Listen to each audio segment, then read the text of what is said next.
beri nama pedang ini Naga Puspa. Selamatkan dia. Jangan sampai jatuh ke tangan pendekar berwatak jahat.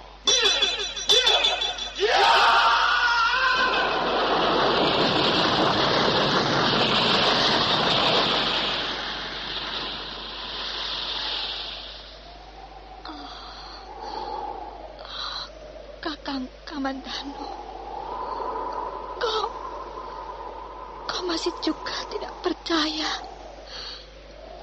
bahwa aku mencintaimu. Mesin, maafkan aku, Mesin. Mesin. Mesin.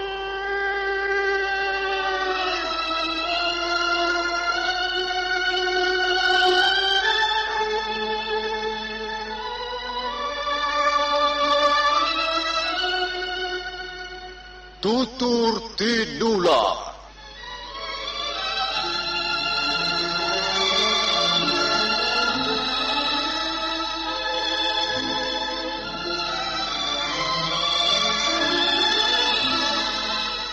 Sebuah sandiwara radio serial, produksi Sanggar Cerita dan Teater Sanggar Prativi.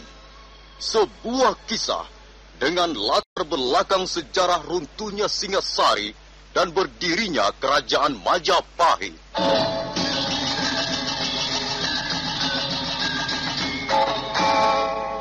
Sandiwara ini didukung oleh pemain-pemain radio yang sudah ternama. Ferry Fadli, Ivone Rose, dan Eli Ermawati.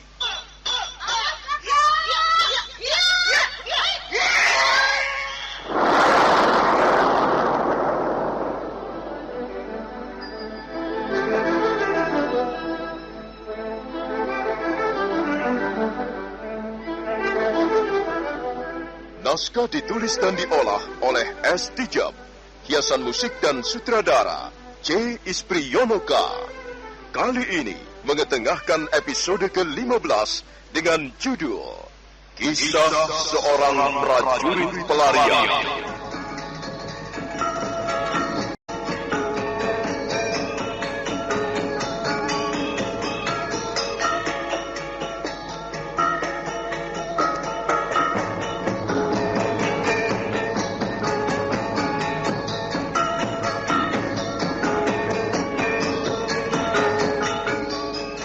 Dalam seri ke-434 ini didukung oleh para pemain Eli Ermawati sebagai Mesin, Chris Urspon sebagai Mahwan, Yanuar sebagai Ratanja, Laksono sebagai Kepala Desa, Narto Bantul sebagai Rawedek, Heri sebagai Rayuyu, Suherman sebagai Wongin, Mogan sebagai Kiwulu, dan Asdi Suhastra pembawa cerita. Selamat menikmati. Meronta-ronta sambil berteriak-teriak, kakinya menyetap ke sana kemari, berusaha melepaskan diri dari sergapan lengan-lengan yang kuat. Suatu ketika dia berhasil menyibit bulu hati orang yang menyergapnya. Kemudian sambil berteriak keras, dia mengerahkan seluruh tenaganya untuk berontak.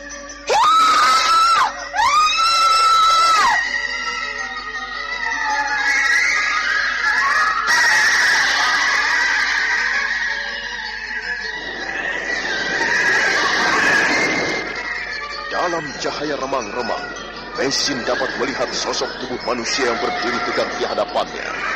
Orang itu cukup tinggi, nampaknya seperti manusia purba yang belum mengenal peradaban. Rambutnya panjang menjurai sampai melewati pundaknya. Pakaiannya setengah telanjang. Siapa kau? Dan apa maksudmu menyekat aku? Aku tidak pernah mengganggumu. Aku datang ke tempat ini hanya untuk mencari Ganggang Pasir Merah.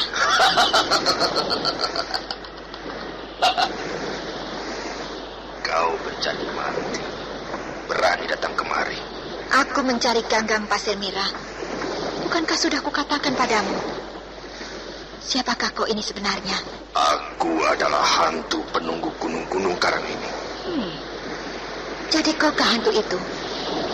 Orang-orang desa Pasuruan I sudah banyak tahu cerita perihal dirimu. Sudah. Jangan banyak cakap. Kau berani datang ke tempat ini, dan itu berarti ajalmu akan segera tiba. Jadi kau akan membunuh aku? Di dunia ini hanya ada dua pilihan. Membunuh atau dibunuh.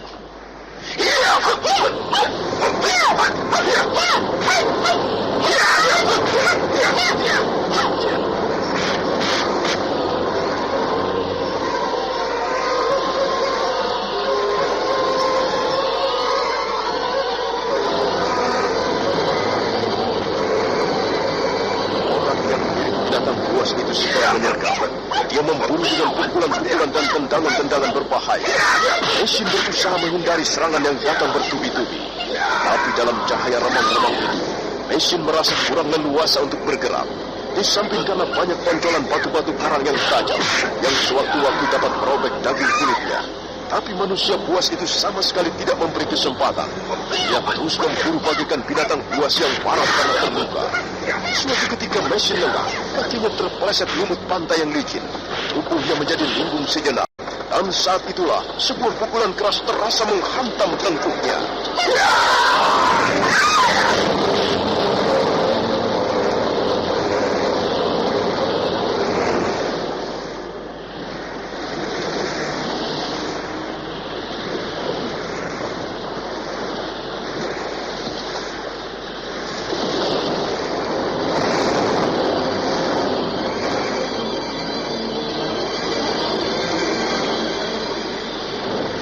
Mesin tersungkur ke atas bongkahan batu karang.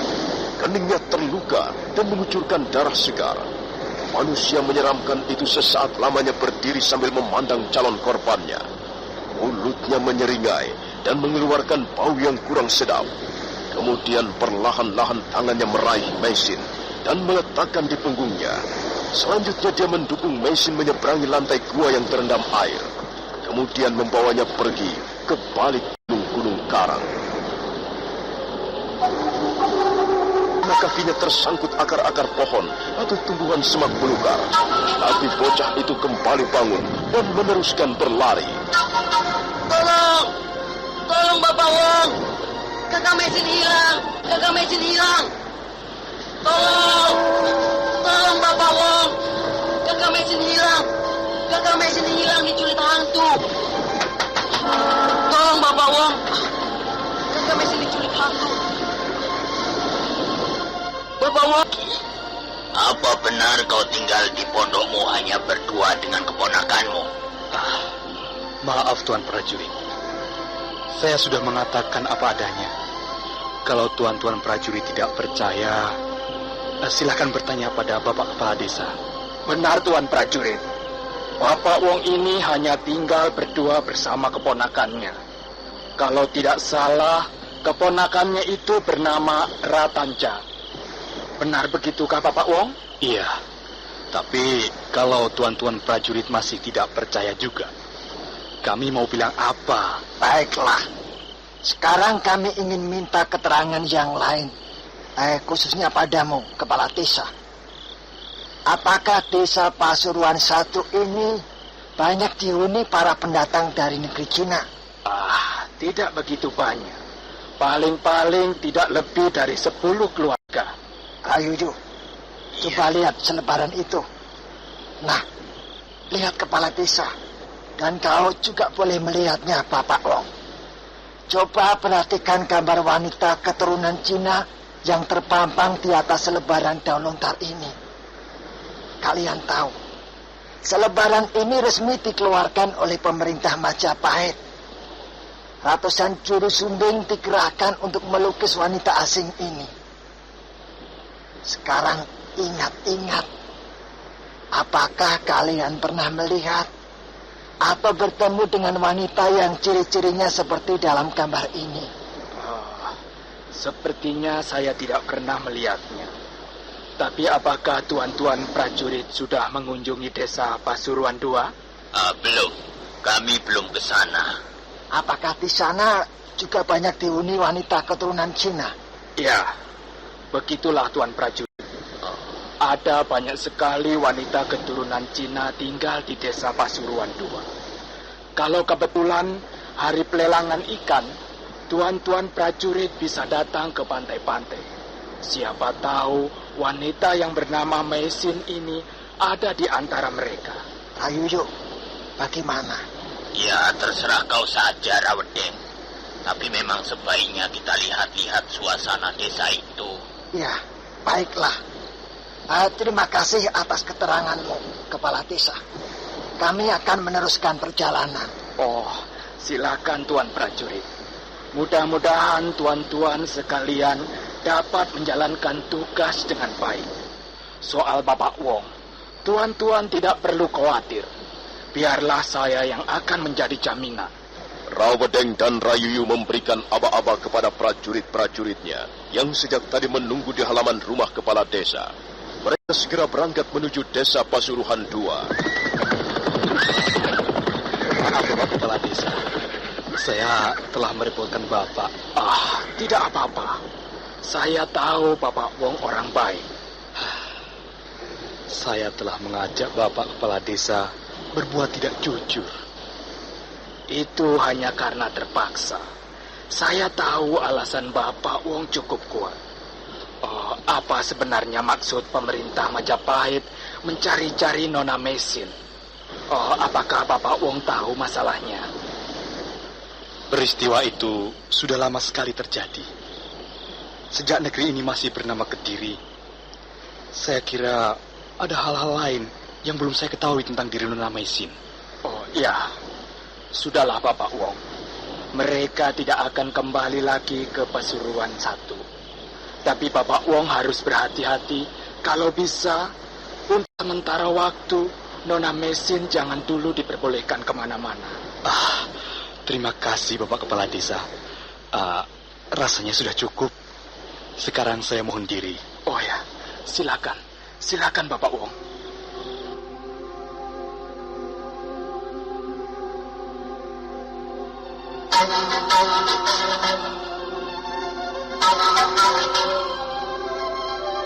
Menung sesaat setelah Ratanja selesai bercerita. Apakah hantu itu benar-benar ada, Bapak Wong? Aku belum pernah bertemu dengan hantu. Jadi aku belum bisa percaya. Kau tahu di mana letaknya bukit karang itu, Ratanja? Saya tahu, Bapak Wong. Saya tahu. Di sana letaknya. Di tepi pantai. Jauh sekali dari sini. Bapak Wong, kita harus menolong kakak Mesin. Kasihan kakak Mesin. Kita harus menolongnya. Cepat Bapak Wong, tolonglah kakak Mesin. Tenang, Ratanja. Kau tadi berkata di tengah jalan, berpapasan dengan seseorang.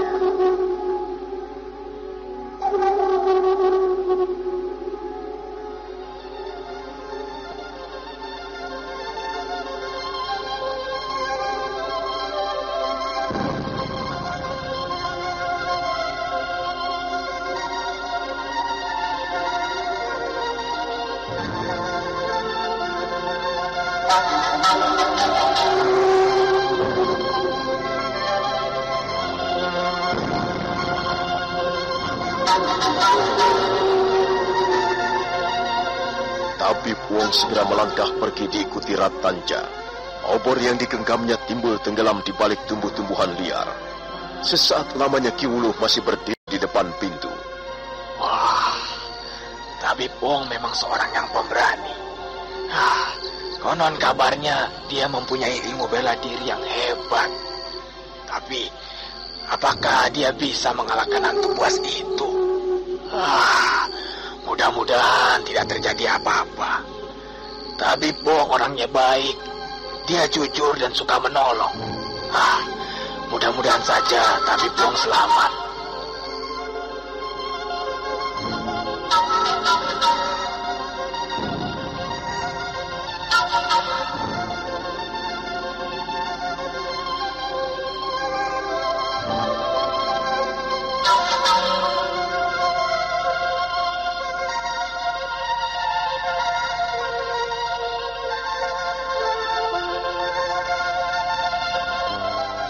Sementara itu, Tabib Wong dan Ratanja semakin jauh meninggalkan gubuk Ki Wuluh. Mereka berjalan ke arah utara menuju pantai, dan akhirnya mereka tiba di bawah pohon di mana Meisin meninggalkan Ratanja. Nah, bagaimanakah kisah selanjutnya? Apakah Tabib Wong berhasil menemukan Meisin? Saudara pendengar, silahkan menunggu seri berikutnya. Sampai jumpa.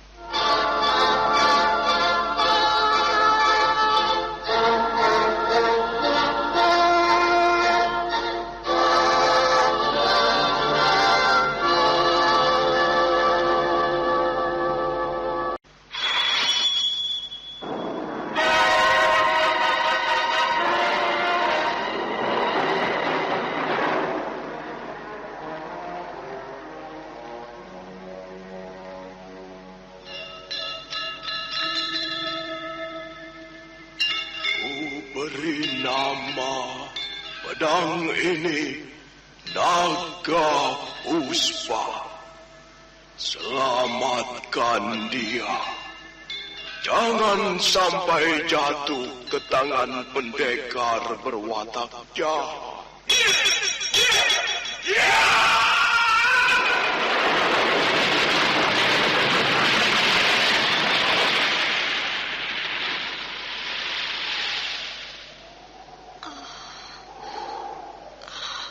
Kakang Kamandano, kau masih juga tidak percaya bahwa aku mencintaimu. Meisin, maafkan aku, Meisin. Meisin. Meisin!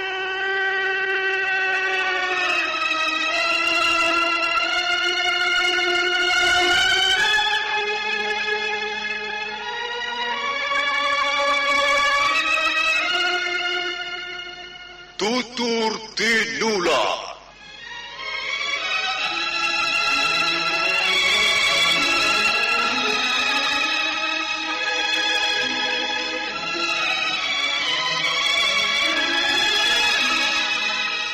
Sebuah sandiwara radio serial, produksi Sanggar Cerita dan Teater Sanggar Prativi.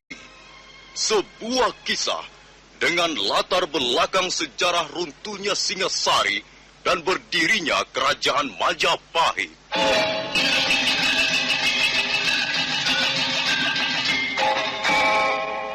Sandiwara ini didukung oleh pemain-pemain radio yang sudah ternama. Ferry Fadli, Ivone Rose, dan Eli Ermawati.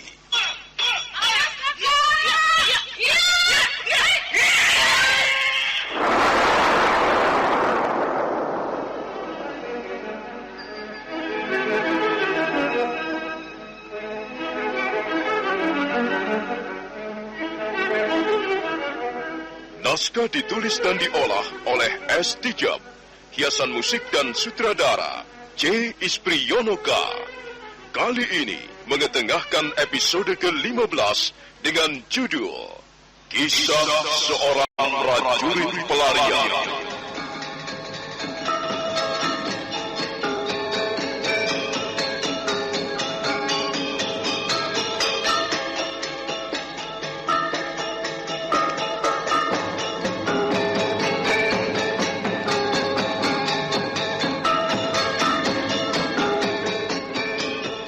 Seri ke-435 ini didukung oleh para pemain Yanuar sebagai Ratanja, Suherman sebagai Wong Yin, Eli Ermawati sebagai Meisin, Chris Urspon sebagai Mahwan, dan Asdi Suhastra pembawa cerita. Selamat menikmati.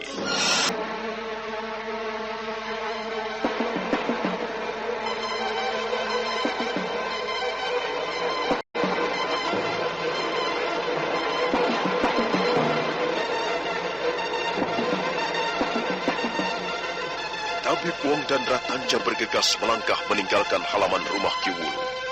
Mereka berjalan ke arah pantai. Setelah lepas tengah malam, mereka tiba di bawah pohon di mana Ratanja menunggu Meisin mencari ganggang pasir merah. Disinilah Bapak Wong. Di bawah pohon inilah tadi saya menunggu kakak Meisin. Lalu Nona Mesin pergi kemana? Ke sana, ke balik Bukit Karang itu. Suasana di sekitar tempat ini memang kurang menyenangkan. Banyak sekali lekukan-lekukan batu karang. Banyak bukit-bukit karang yang bisa saja dipergunakan untuk tempat persembunyian para penjahat. Kata orang-orang, hantu juga senang bersembunyi di gua-gua karang. Apa benar begitu, Bapak Wong? Ratanja, jangan lagi bicara soal hantu. Kalaupun ada, orang jahat lebih berbahaya dibanding hantu. Kau masih lelah, Ratanja? Iya, kaki saya masih pegal, Bapak Wong. Tapi kau masih bisa berjalan, bukan? Bocah itu tidak menjawab. Dia hanya mengangguk kecil. Bapak Wong mengajak Ratanja meneruskan pencarian. Sekarang mereka berjalan ke arah sebuah bukit karang.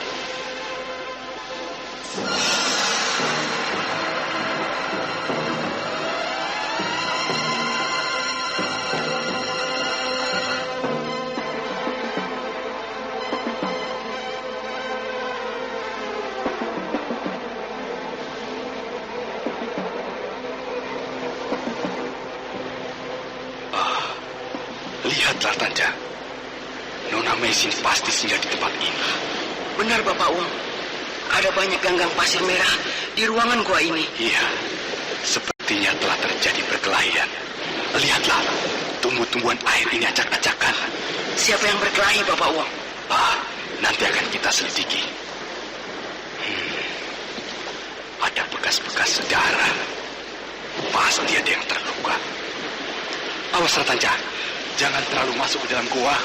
Memang ada apa, Bapak Wong? Kita belum kenal tempat ini, Ratanja. Kita belum tahu bahayanya. Tapi biasanya gua-gua karang seperti ini banyak mengandung sumur-sumur karang. Kau bisa terjeblos ke dalamnya. Lihat, Bapak Wong. Saya menemukan sobekan kain. Lihatlah. Bukankah sobekan kain ini sama persis bahannya dengan pakaian Nona Mesin? Kalau begitu, jelas Nona Mesin telah bertemu dengan seseorang. Bukan hanya bertemu. Nona Mesin telah berkelahi dengan orang itu. Hati saya khawatir, Bapak Wong. Saya khawatir Kakak Mesin terancam bahaya. Kalau begitu, kita harus segera tinggalkan tempat ini. Ayo, Ratanja, kita cari mereka. Aku yakin mereka bersembunyi di salah satu gua karang.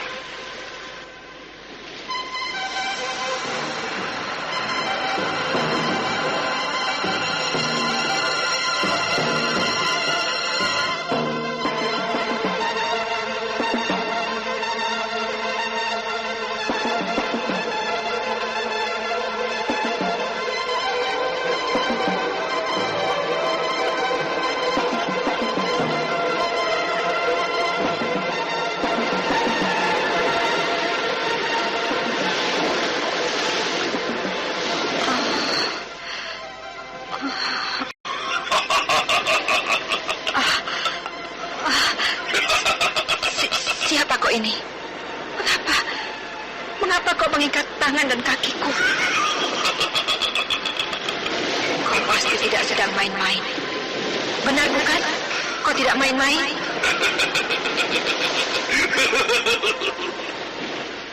Aku tidak pernah main-main.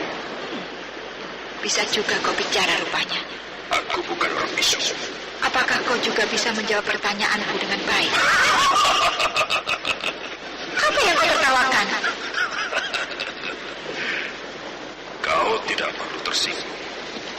Aku hanya menertawakan diriku sendiri. Apakah kau menganggap dirimu pantas untuk ditertawakan? Ingat, mentertawakan diri sendiri seringkali merupakan pernyataan sebuah penderitaan. Diam! Kau terlalu banyak ngomong. Sakit sekali lengan-lenganku. Mengapa kau mengikatku di atas karang ini? Kau takut aku melarikan diri? Diam, kataku, jangan berisik. Aku tidak senang suasana bising.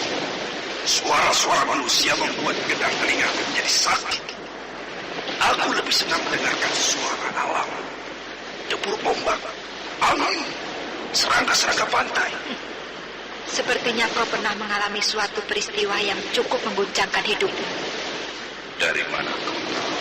Aku hanya menduga-duga saja. Aku seringkali melihat orang-orang yang tidak tabah menghadapi guncangan kehidupan. Dan mereka kemudian melarikan diri, mengucilkan diri, dan menutup diri untuk kehadiran orang lain. Bagaimana pendapatmu? Kau pandai sekali berkhotbah. Mungkin kau keturunan seorang pendeta Buddha. Kau benar. Dugaanmu tepat sekali. Aku memang putri angkat seorang pendeta Buddha. Beliau bernama Maboyi. Tapi sayang sekali, orang tua angkatku itu sekarang sudah tiada lagi.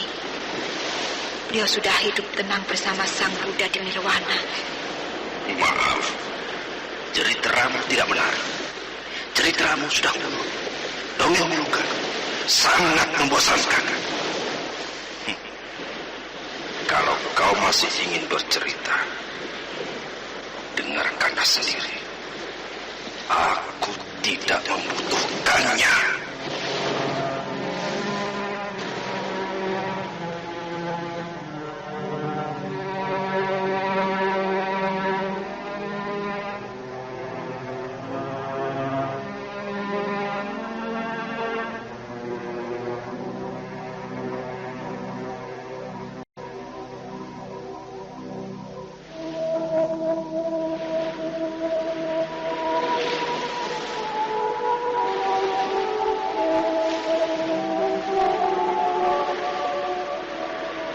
Kau sudah kembali? Dari mana kau? Setiap orang butuh makanan. Iya, kau benar.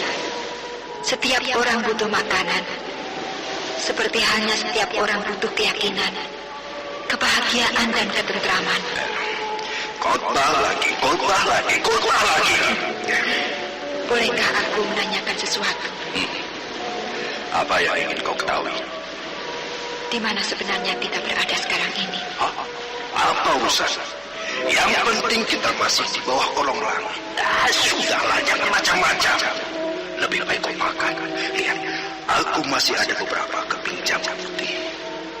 Memang kurang besar, tapi lumayan mengganjal perut. Makanlah. Terima kasih. Aku tidak lapar. Jangan berdusta. Kau bukan dewa.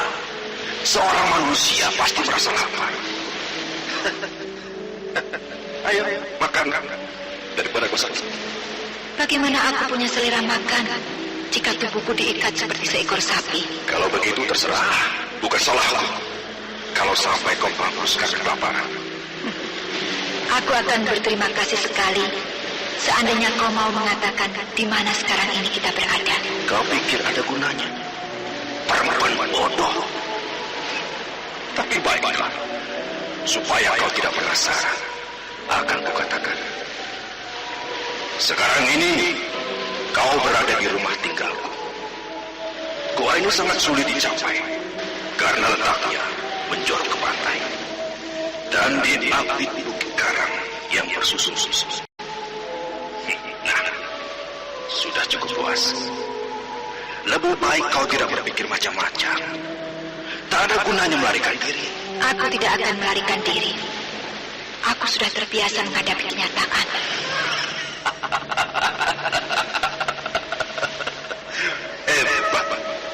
Hebat sekali. Tidak, kukira biasa-biasa saja. Pegal sekali kakiku, juga tangan-tanganku. Mengapa tidak kau lepaskan saja? Percayalah, aku tidak akan lari. Tidak. Diamlah di situ. Untuk apa kau lakukan ini padaku? Tidak untuk apa-apa. Kau kejam. Bukan aku yang kejam. Nasibmu yang sedang tidak beruntung.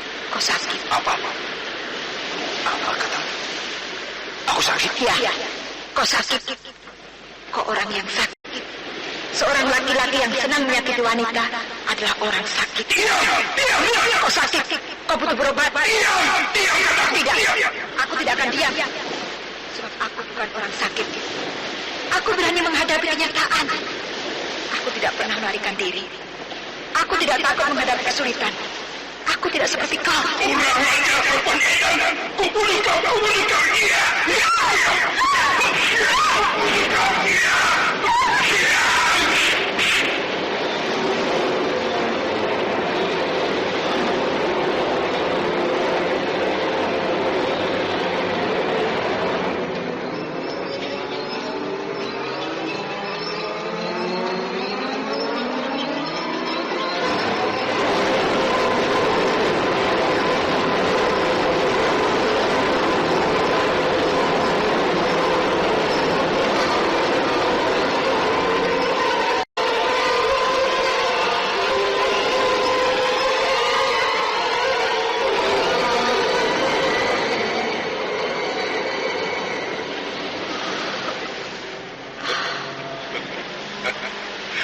Kukira kau sudah mampus.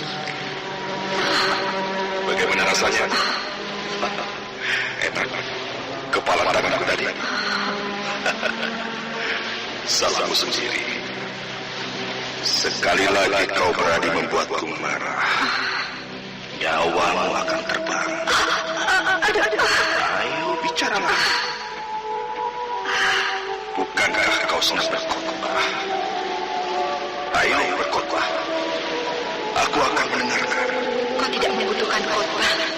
Kata-kata mutiara, kata-kata suci. Khotbah di atas mimbar hanyalah bagi orang-orang yang sehat. Wanita jahanam! Kau keras kepala. Aku hanya mengatakan apa yang kudengar, apa yang kulihat dan kusaksikan.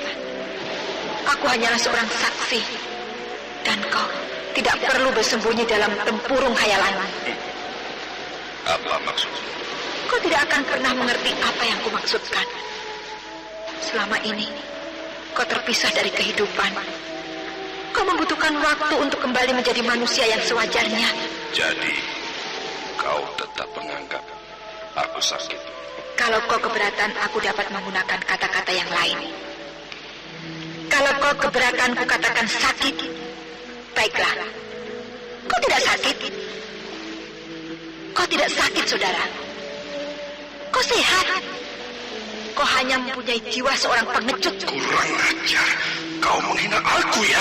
Itulah sebabnya kau bersembunyi di tempat ini. Tutup mulutmu. Siapa yang bersembunyi? Siapa yang bersembunyi? Kaulah yang bersembunyi.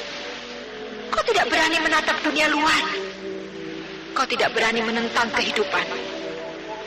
Kau tidak berani berhubungan dengan orang-orang lain. Kau benar-benar seorang pengecut. Kau kuburkan dirimu di tempat seperti ini. Sementara waktu terus berjalan. Dan di luar sana banyak terjadi kemajuan peradaban. Apa maumu sebenarnya? Apa yang kau inginkan? Apa yang ingin kau capai? Kau seorang laki-laki. Mestinya kau berdiri dengan tegar dan perkasa. Dan bukannya ngumpet di gua-gua karang. Dasar penakut, pengecut. Diam. Aku pengecut. Aku pengecut. Tidak. Kau keliru. Kau keliru. Buktinya. Kau bersembunyi seperti seekor tikus. Memang aku bersembunyi. Tapi aku bukan pengecut. Mana mungkin seorang pemberani menyembunyikan dirinya? Aku adalah seorang prajurit. Dengar. Aku adalah seorang prajurit. Aku telah membunuh banyak orang. Aku pernah terlibat dalam pertempuran besar. Kau tidak bisa membohongi dirimu sendiri. Aku tidak bersembunyi. Kau tahu mengapa aku mengucilkan diri di gua-gua karang ini? Bukan karena takut. Bukan karena apa-apa. Dengar baik-baik. Aku benci perang. Kau seorang prajurit. Kalau kau benar-benar seorang prajurit, tidak seharusnya kau benci perang. Justru perang bisa menjadi ladang pengabdian yang bersifat sangat mulia. Setiap prajurit harus bangga di tengah medan peperangan. Tidak harus begitu. Bagiku perang adalah tempat pembantaian. Perang seperti halnya rimba belantara. Aku bosan melihat darah. Aku muak melihat tubuh menggelepar karena terluka oleh senjata. Dengar baik-baik. Di sini merintih. Di sana ratusan orang mengerang menjemput ajalnya. Manusia saling membunuh. Manusia menjadi buta hatinya. Aku bosan. Aku muak menggenggam senjata di tengah medan perang. Aku benci. Rasanya mau muntah melihat pedang berlumuran darah. Iya. Perang memang bisa menjadi sesuatu yang sangat menyeramkan. Kau ingin mendengar kisahnya. Kau ingin mendengar kisah tentang perang. Nah, dengarlah. Dengarlah sebagian dari apa yang pernah kusaksikan.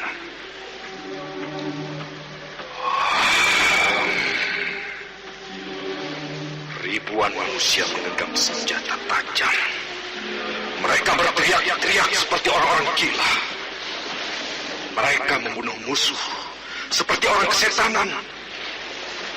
Mayat bertumpuk. Nyawa tidak ada harganya. Ada yang terbunuh dengan kejam. Ada yang kaki-kakinya terpotong. Ada yang dadanya terbelah. Ada yang kepalanya terpotong.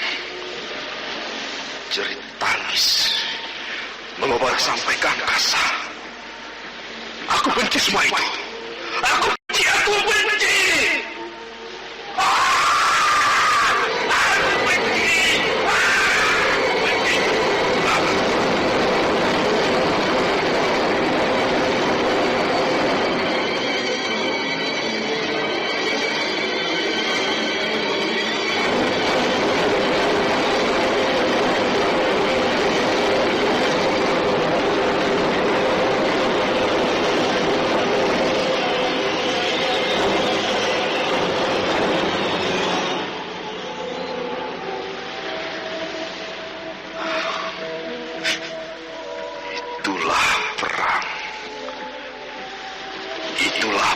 Manusia yang paling hina. Kukira pendapatmu tidak seluruhnya benar. Dalam hal ini, kita harus bersikap adil. Adil bagaimana? Seringkali manusia dihadapkan kepada masalah yang rumit. Kejahatan merajalela. Kejahatan berkembang pesat dan menjadi bagian dari kebudayaan manusia. Rakyat semakin hidup menderita. Jarak antara yang benar dan yang salah sudah sedemikian tipisnya. Orang tidak lagi bergairah hidup secara baik. Di mana-mana terjadi penindasan terhadap kaum lemah. Kalau keadaan sudah demikian parah, sementara musuh semakin menjarah-jarah, kadangkala perang bisa menjadi jalan keluar yang cukup bijaksana. Tapi tentu saja harus dengan perhitungan yang matang. Dan rakyat jangan sampai menjadi korban. Kau pikir apa yang kau katakan itu benar? Tak ada kebenaran mutlak di muka bumi ini. Aku belum bisa menerima pendapatmu. Ya, kau bisa menentukan pilihanmu sendiri. Kau bisa terus bersembunyi di tempat ini. Sementara usiamu semakin tua. Itu adalah pilihanku. Saudara, kau orang yang pantas dikasihani. Apa? Kau orang yang menderita. Aku kasihan padamu. Terima kasih. Tali ini kencang sekali.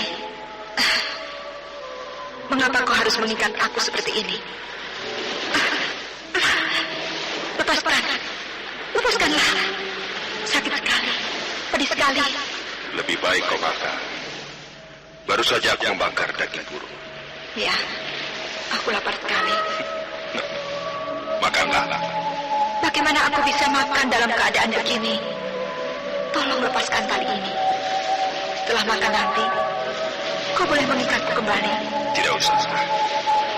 Biar aku menyuapimu. Aku bukan seorang bayi. Aku bisa makan sendiri.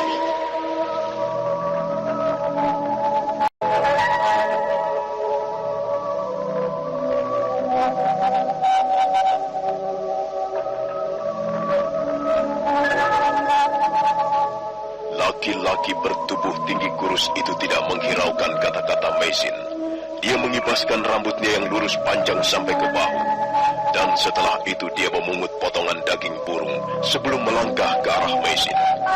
Nah, saudara pendengar, bagaimanakah kisah selanjutnya? Siapakah laki-laki aneh itu?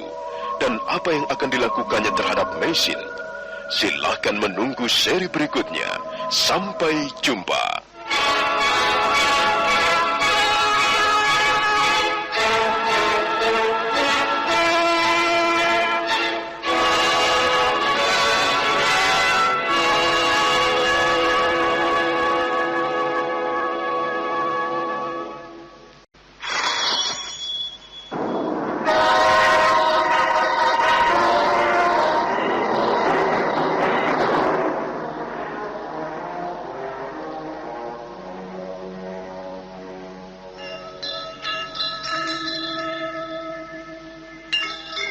Beri nama pedang ini Naga Puspa.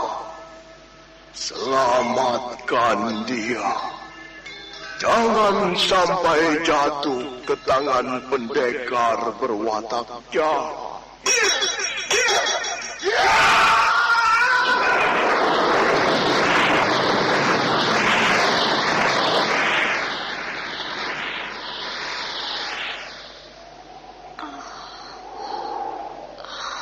Kakang Kamandano, kau masih juga tidak percaya bahwa aku mencintaimu. Mesin, maafkan aku, Mesin. Mesin. Mesin!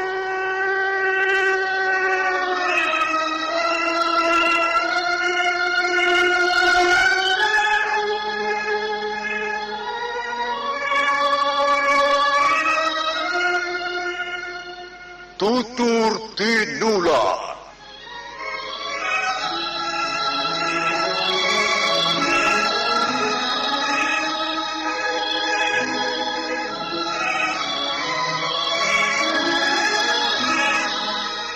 Sebuah sandiwara radio serial, produksi Sanggar Cerita dan Teater Sanggar Prativi. Sebuah kisah dengan latar belakang sejarah runtuhnya Singasari dan berdirinya Kerajaan Majapahit.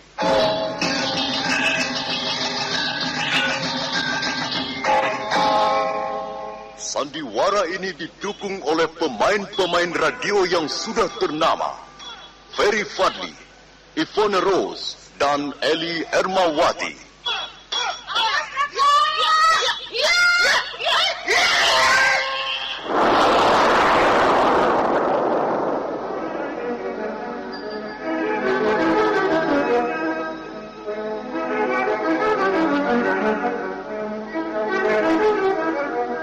Naskah ditulis dan diolah oleh S. Tijab.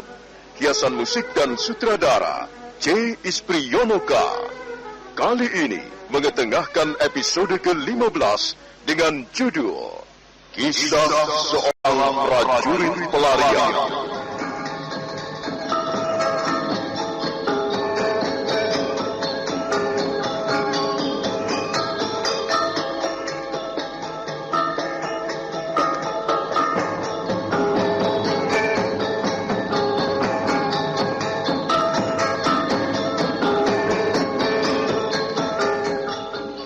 Dalam seri ke-436 ini didukung oleh para pemain Eli Ermawati sebagai Mesin, Chris Urspon sebagai Mahwan, Suherman sebagai Wong Yin, Yanuar sebagai Ratanja, dan Asdi Suhastra pembawa cerita. Selamat menikmati.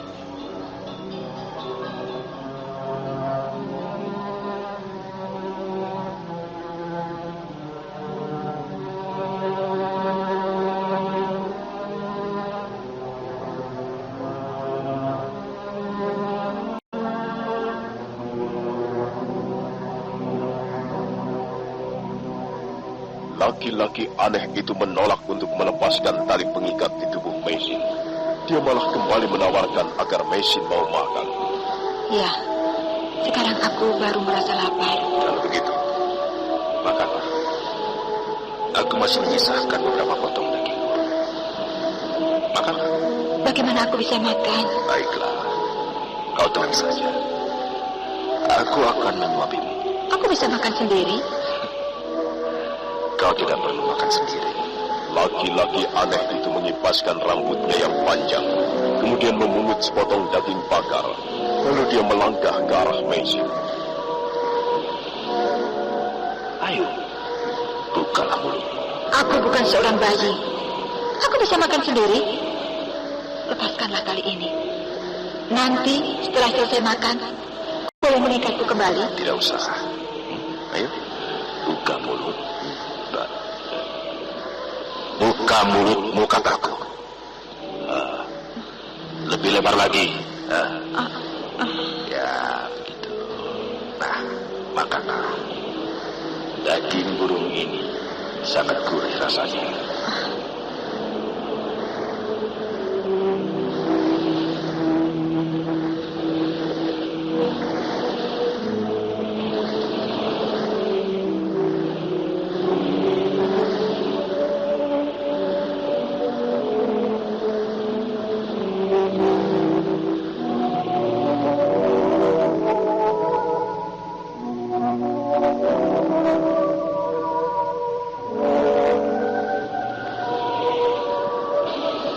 Meisin terpaksa mengunyah dan menelan daging bakar. Laki-laki yang aneh itu terus memasukkan potongan-potongan daging bakar. Sekali waktu mereka secara tidak sengaja bertatapan mata. Gigimu bagus sekali. Tapi mulutmu bau.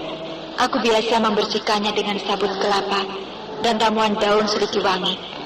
Ya, matamu juga bagus. Aku tidak biasa diperlakukan seperti ini. Bahkan sejak berumur 3 tahun, aku biasa makan sendiri. Ayah angkatku sekalipun mencintaiku, tapi dia tidak ingin hidupku manja. Aku tidak memanjakanmu. Mengapa kau tidak mau melepaskan tali ini? Kau takut aku melarikan diri, bukan? Laki-laki aneh itu tidak menjawab. Kembali tangannya meraih dada burung bakar, menyodot dagingnya, kemudian menjejalkannya ke mulut Meisin.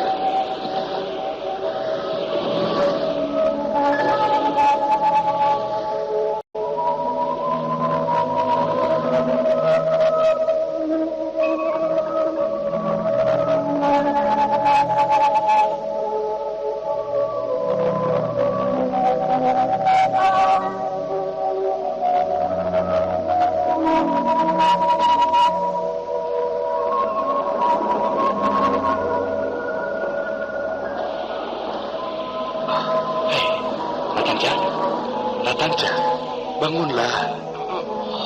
Ayo Ratanja, bangun. Ayo bangun. Sudah siang, Bapak Wong. Matahari sudah mulai naik. Apa kakimu masih pegal-pegal? Tidak, Bapak Wong. Semalam Bapak Wong telah mengurut betis saya. Sekarang tidak pegal lagi. Tapi sekarang saya lapar, Bapak Wong. Kalau lapar, ya makanlah. Tadi saya mencari jamur putih. Tumbuh-tumbuhan ini kalau terpaksa bisa juga kita makan. Jamur putih? Iya. Jamur ini ada 3 macam. Mereka biasa hidup dengan menempel akar pohon. Yang putih bisa dimakan, sedangkan yang berwarna hijau mengandung racun, Ratanja. Kalau kita mau memakannya, perut kita bisa mules. Dan kita akan buang air terus-menerus. Apakah jamur putih ini enak dimakan, Bapak Wong? Ya, lumayan juga. Rasanya asam-asam manis. Tapi jangan terlalu banyak. Yang penting, jangan kelaparan. Ayo, makanlah. Enak juga, Bapak Wong. Asam-asam manis. Oh ya, kita sekarang sampai di mana, Bapak Wong? Kita sudah jauh sekali dari pondok. Bapak Wong tidak makan? Sudah. Aku sudah habis lebih dari 10 keping jamur putih. Kalau kau ingin makan daging, kita bisa mencari siput laut. Kita sudah 2 hari meninggalkan pondok, Bapak Wong. Sampai kapan kita mencari kakak Mesin? Tentu saja sampai ketemu, Ratanja. Ayolah, Ratanja, kita jalan lagi. Kau bisa makan sambil berjalan.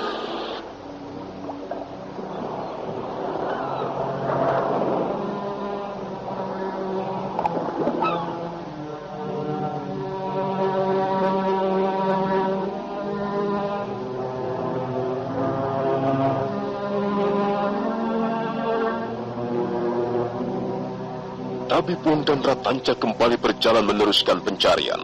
Mereka menyusuri pantai-pantai terjal yang banyak terdapat bukit-bukit karang. Ayo lompat, Ratanja. Saya takut, Bapak Wong. Ayo, tidak apa-apa. Jadi laki-laki harus berani. Cepat lompat, Ratanja. Saya akan tahan di sini. Baik, Bapak Wong.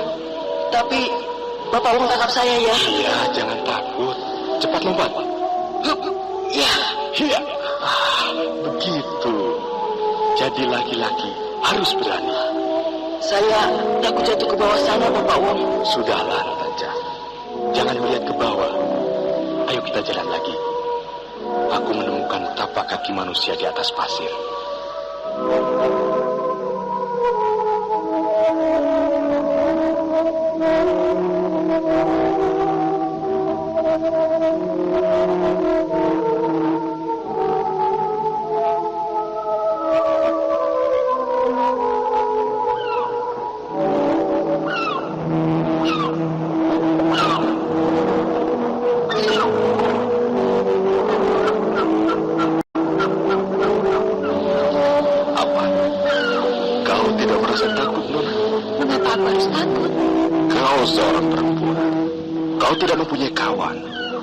Aku dapat melakukan apa saja atas dirimu. Dan kau tidak mungkin mencari pertolongan. Aku tidak bermaksud mencari pertolongan. Sebab aku percaya, jika memang belum nasibnya, akan datang juga Sang Maha Penolong untuk menyelamatkan manusia. Aku percaya adanya takdir. Kau wanita hebat. Kau seorang pemberani. Hidup yang penuh tantangan ini, penuh godaan, tidak akan menarik lagi jika kita hadapi dalam rasa takut. Takut ini, takut itu, takut begini, takut begitu. Akhirnya kita malah terjerumus. Takut tidak menyelesaikan masalah. Sebaliknya, keberanian dapat membuat langkah-langkah kita menjadi mantap. Dengan keberanian, kita bisa tegar memandang masa depan. Oh. Apakah tidak punya rasa takut bukan berarti kesombongan? Bukan. Bukan, saudara. Orang harus rendah hati sekaligus punya pendirian. Berani, jujur, dan tidak sombong akan membuat kita selamat. Hebat sekali. Pengetahuanmu sangat luas. Aku hanya tidak ingin menjadi katak dalam tempurung. Aku tidak ingin menjadi kura-kura yang sepanjang hidupnya dibebani batok rumah tinggalnya. Aneh sekali. Tiba-tiba aku bisa menerima pendapat. Ini bukan sekedar pendapat, melainkan pengalaman yang pernah kuhayati sendiri. Dan pengalaman bukankah bisa menjadi guru yang bijaksana? Oh ya, mengapa kau tidak memperkenalkan dirimu? Kukira pada dasarnya kau mempunyai watak yang sangat baik juga. Kita bisa menjadi sahabat. Kau mau bersahabat denganku, bukan? Laki-laki aneh itu tidak menjawab. Dia menundukkan wajahnya ke lantai ruangan gua. Dan ketika kembali mengangkat wajahnya, Mesin dapat melihat mata laki-laki itu berkaca-kaca. Hei, apa yang akan kau lakukan? Agaknya, aku bisa percaya padamu. Aku akan melepaskan tali pengikatmu. Terima kasih. Di dalam gua ini, perbedaan malam dan siang tidak terlalu nampak. Aku ngantuk sekali. Aku mau tidur. Tidurlah. Naiklah ke atas bongkahan batu karang itu. Tempatnya cukup nyaman untuk berbaring. Tidurlah. Dan kau? Aku bukan orang bodoh. Tentu saja aku akan menjaga di sini. Menjagamu. Awas. Kalau kau berani melarikan diri. Aku akan melarikan diri ke dunia mimpi.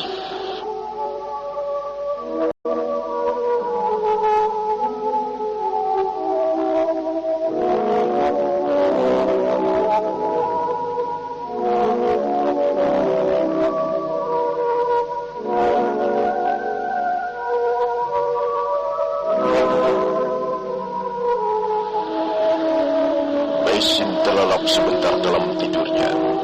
Dia memang lelah dan mengantuk. Dia tidur nyenyak sekali. Demikian pula laki-laki aneh itu. Dia tidur pulas di atas lantai gua karang. Mendadak tengah malam laki-laki itu terbangun. Dia terkejut.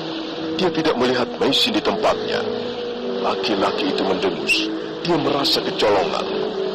Setan betina, licik. Setan licik. Akan kucari kau. Akan kuikat kau sampai mampus. Setan jahanam, setan licik, setan jahat.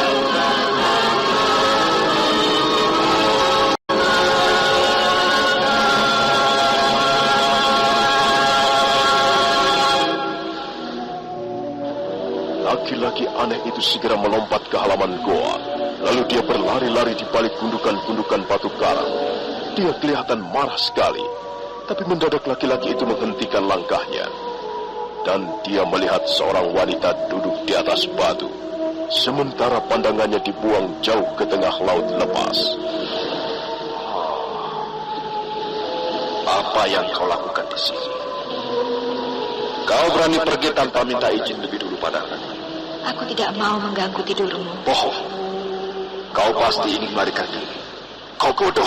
Kau tolong. Mau lari kemana? Mau lari kemana?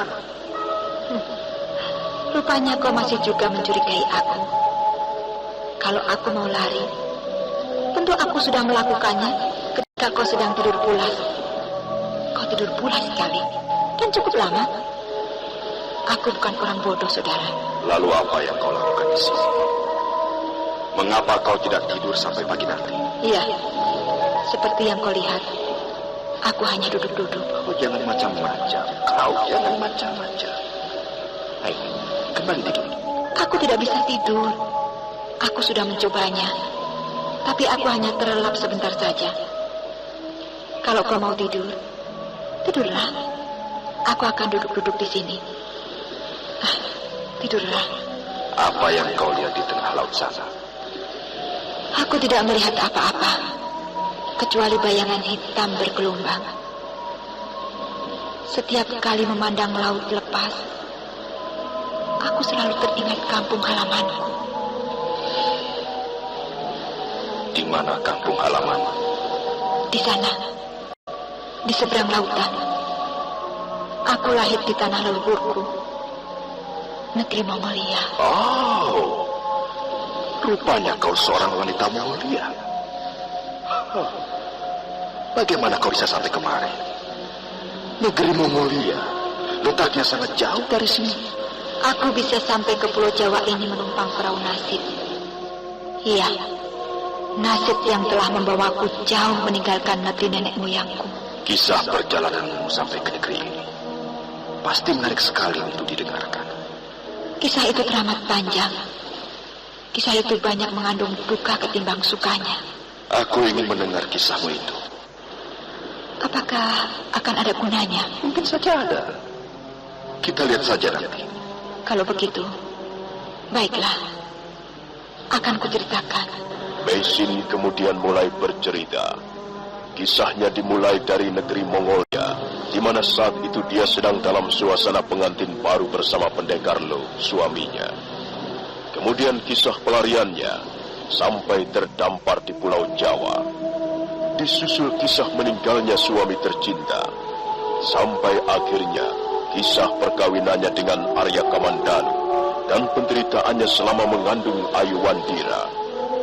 Laki-laki aneh itu mendengarkan tutur kata Meisin dengan seksama. Nampaknya dia sangat tercekam. Demikianlah, hidupku hampir seluruhnya diselimuti penderitaan yang berkepanjangan. Tapi Yang Maha Kuasa selalu melindungi aku. Akhirnya aku pun selamat dari mara bahaya. Aku merasa bersyukur. Kukira aku adalah orang yang paling beruntung. Semula aku sudah berputus asa. Semula aku biarkan saja hidupku yang compang-camping. Tapi aku lalu sadar, putus asa adalah pekerjaan setan. Karena itu, aku lalu berusaha bangkit dari puing-puing kehancuran. Ya, mungkin aku belum berhasil. Tapi setidak-tidaknya, aku mampu mempertahankan nilai-nilai hidup yang baik. Mengagumkan sekali. Luar biasa. Baru kali ini aku berjumpa dengan seorang wanita yang begitu tabah, setia, teguh pendirian, dan menjunjung tinggi martabat kewanitaannya. Ada apa dengan dirimu? Hei saudara, ada apa dengan dirimu? Aku sudah menangis. Aku menangis karena berharap aku telah mendapatkan sesuatu yang lebih berharga dibanding nyawaku sendiri.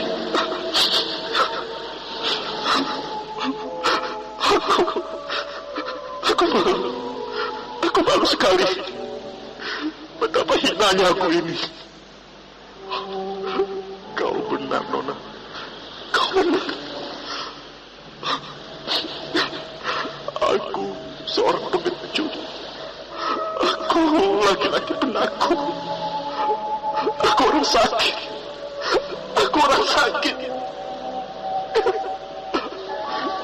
Kau benar. Aku tidak waras lagi. Saya adalah bekas prajurit Tartar. Waktu itu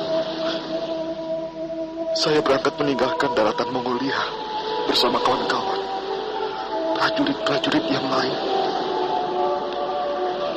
Kami semua mengemban titah langsung dari Kaisar Kubilai Khan. Kami diutus ke Tanah Jawa untuk menggempur kerajaan Singasari.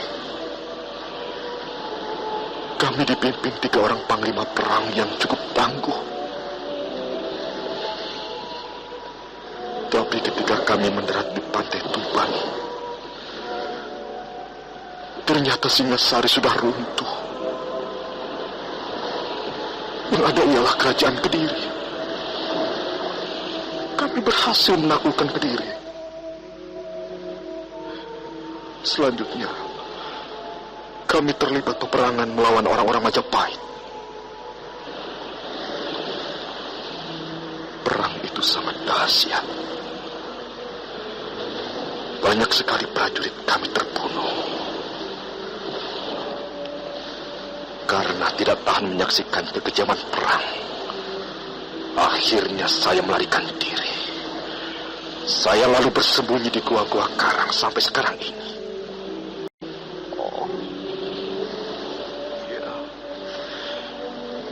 Saya merasa sangat berdosa. Saya seringkali teringat sahabat-sahabat dekat saya yang terbunuh. Tubuh mereka menggelepar karena luka-lukanya. Saya merasa berdosa. Dan saya ingin menebus dosa-dosa saya dengan menjalankan hidup seperti ini. Biarlah saya mengucilkan diri saya seumur hidup di tempat ini. Mengapa harus begitu? Apakah saya mempunyai pilihan lain? Selama menjadi prajurit, kepala saya selalu diisi dengan perang dan cita-cita kebebasan negeri Mongol dengan amanat-amanat dari Kaisar. Saya tidak pernah merasakan ketentraman dalam hidup. Maut seolah-olah senantiasa membayang-bayangi hidup saya. Apakah sekarang kau merasakan ketenangan?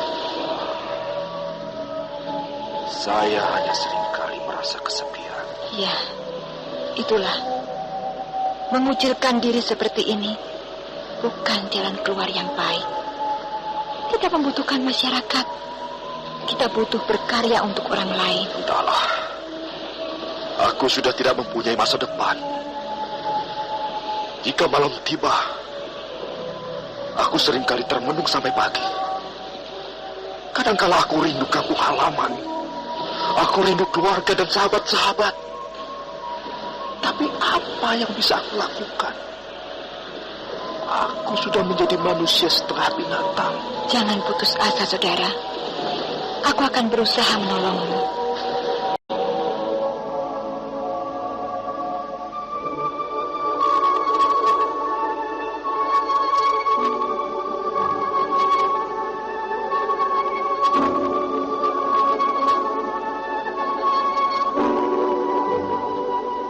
Meisin terpesona dan terharu sekali mendengarkan kisah laki-laki aneh itu.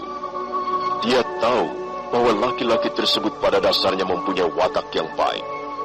Hanya karena keadaanlah, karena pengalaman-pengalaman perang yang mengerikan, membuat jiwanya menjadi goncang. Nah, saudara pendengar, bagaimanakah kisah selanjutnya? Silakan menunggu seri berikutnya. Sampai jumpa.